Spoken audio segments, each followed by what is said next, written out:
ಈ ನಮ್ಮ ಹನಗೊಂಡಳ್ಳಿ ಹೋಬಳಿಯ ದೇವನಗಂದಿ ಗ್ರಾಮ ಪಂಚಾಯಿತಿಯ 2ನೇ ಅವಧಿಗೆ ಅಧ್ಯಕ್ಷರ ಅವಧಿಗೆ ಚುನಾವಣೆ ನಡೆದಿದೆ.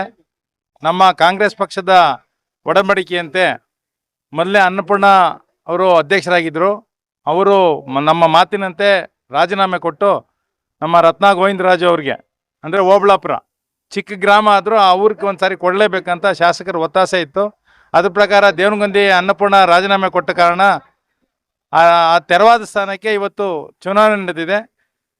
ಚುನಾವಣೆ ನಡೆದ ಸಂದರ್ಭದಲ್ಲಿ 23 ಜನ ಸದಸ್ಯರು ಸಹಕಾರ ಮಾಡಿದ್ದಾರೆ. ಅದಕ್ಕಾಗಿ ಇಲ್ಲಿ ಅವಿರೋಧವಾಗಿ ಆಯ್ಕೆ ಮಾಡಿದ್ದಾರೆ. ಅವಿರೋಧವಾಗಿ ಆಯ್ಕೆ ಮಾಡಿದಂಥ ಎಲ್ಲ 23 ಜನ ಗ್ರಾಮ ಪಂಚಾಯತ್ ಸದಸ್ಯರಿಗೂ ನಾನು ನಮ್ಮ ಕಾಂಗ್ರೆಸ್ ಪಕ್ಷದ ಪರವಾಗಿ ಅವರಿಗೆ ಹಾರ್ದಿಕವಾದ ಅಭಿನಂದನೆಗಳನ್ನು ಸಲ್ಲಿಸ್ತಾ ಇದ್ದೀನಿ. ವಿಶೇಷವಾಗಿ ಶರತ್ ಬಚ್ಚೇಗೌಡರ ಪರವಾಗಿ ಸಹ ಅವರಿಗೆ ಎಲ್ಲ 23 ಜನ ಸದಸ್ಯರಿಗೆ ಅಭಿನಂದನೆ ಸಲ್ಲಿಸ್ತಾ ಇದ್ದೀನಿ. ಮೊದಲನೇದಾಗಿ ನಮ್ಮ ಶಾಸಕರಾದ ಶರತ್ ಬಚ್ಚೇಗೌಡನವರಿಗೆ ಧನ್ಯವಾದ ಹೇಳೋಕ್ಕೆ ಇಷ್ಟಪಡ್ತೀನಿ.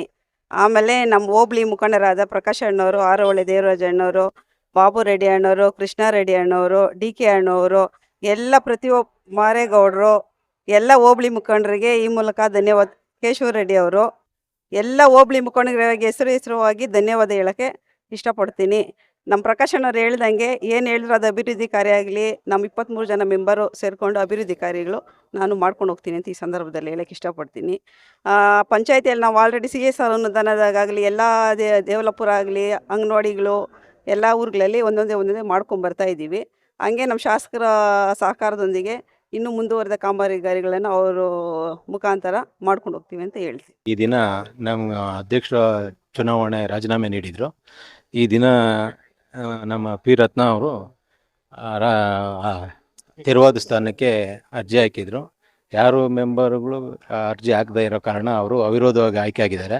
ಅವಿರೋಧವಾಗಿ ಆಯ್ಕೆ ಆಗಿರೋದಕ್ಕೆ ನಾವು ಫಸ್ಟು ನಮ್ಮ ಶರತ್ ಬಚ್ಚೇಗೌಡರಿಗೆ ನಮ್ಮ ಹೃತ್ಪೂರ್ವಕ ಎಲ್ಲರ ಪರವಾಗಿ ಅಭಿನಂದನೆ ಸಲ್ಲಿಸ್ತೀನಿ.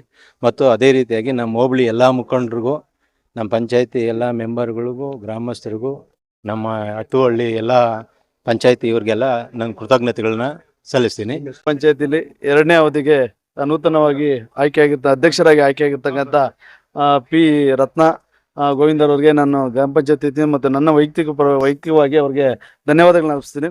ಸೊ ಈಗ ಅವ್ರಿಗೆ ಬಹುಮುಖ್ಯವಾಗಿ ಮುಖ್ಯವಾಗಿ ಕುಡಿಯೋ ನೀರಿನ ಸಮಸ್ಯೆ, ಸ್ವಚ್ಛತೆ ಮತ್ತು ಇನ್ನಿತರ ಮೂಲಭೂತ ಸೌಕರ್ಯಗಳು ಮತ್ತು ಘಟಕ ಒಂದು ಸ್ಥಾಪನೆ ಮಾಡೋದಾಗಲಿ, ಆಶ್ರಯ ಯೋಜನೆಯಲ್ಲಿ ನಿವೇಶನಗಳು ಕೊಡೋದಾಗಲಿ, ಇವೆಲ್ಲ ಬಹುಮುಖ್ಯ ಕಾರ್ಯಕ್ರಮಗಳನ್ನ ಹಮ್ಮಿಕೊಳ್ಳೋದಕ್ಕೆ ಮುಂದಿನ ದಿನಗಳಲ್ಲಿ ನಾವು ಎಲ್ಲ ಸಹಕಾರ ಕೊಡ್ತೀವಿ. ಅದೇ ರೀತಿ ನಾವು ಗ್ರಾಮಗಳಲ್ಲೂ ಕೂಡ ಏನು ಈ ಸೊತ್ತು ಅಭಿಯಾನ ಮಾಡ್ತಾ ಇದ್ದೀವಿ. ಉಚಿತವಾಗಿ ಮನೆ ಬಾಗಿಲಿಗೆ ನಾವು ಈ ಸೊತ್ತು ಕೊಡಬೇಕಂತೇಳಿ ಅಭಿಯಾನ ಮಾಡ್ತಾ ಇದ್ವಿ. ಅದನ್ನು ಕೂಡ ನಾವು ಯಶಸ್ವಿಯಾಗಿ ಜಾರಿಗೊಳಿಸ್ತಾ ಇದ್ವಿ. ಮತ್ತು ಬಹುಮುಖ್ಯವಾಗಿ ತೆರಿಗೆ ವಸೂಲಾತಿ ಆಗಬೇಕು. ಅದಕ್ಕೆ ನಾವು ಗ್ರಾಮ ಪಂಚಾಯತಿ 5% ನಾವು ಇದು ಕೊಟ್ಟಿದ್ವಿ. 2 ತಿಂಗಳಲ್ಲಿ ಏನು ತೆರಿಗೆಯನ್ನು ಪಾಲಿಸೋರಿಗೆ ಒಂದು ರಿಯಾಯಿತಿ ಕೊಟ್ಟಿದ್ದೀವಿ. ಅದನ್ನೆಲ್ಲ ಹೆಚ್ಚು ಗ್ರಾಮಗಳಲ್ಲಿ ಪ್ರಚಾರ ಮಾಡಿಸಿ ಮೂಲಭೂತ ಸೌಕರ್ಯಗಳನ್ನ ನಾವೆಲ್ಲ ಸಹಕರಿಸ್ತೀವಿ. ಎಲ್ಲ ರೀತಿಯಲ್ಲೂ ಕಾಲಕ್ಕೆ ಏನೇ ಕಂಪ್ಲೇಂಟ್ ಬರಲಿ ನಾವು ಅಧ್ಯಕ್ಷರು ಎಲ್ಲ ಸದಸ್ಯರುಗಳು ಒಟ್ಟಾಗಿ ಹೋಗಿ ನಾವು ಅದನ್ನು ಬಗೆಹರಿಸ್ತೀವಿ ಅಂತೇಳಿ ಈ ಮೂಲಕ ನಾನು ಮತ್ತೊಮ್ಮೆ ಅವ್ರಿಗೆ ಶುಭಾಶಯಗಳನ್ನು, ಅಭಿನಂದನೆ ಸಲ್ಲಿಸ್ತಾ ಇದ್ದೀನಿ.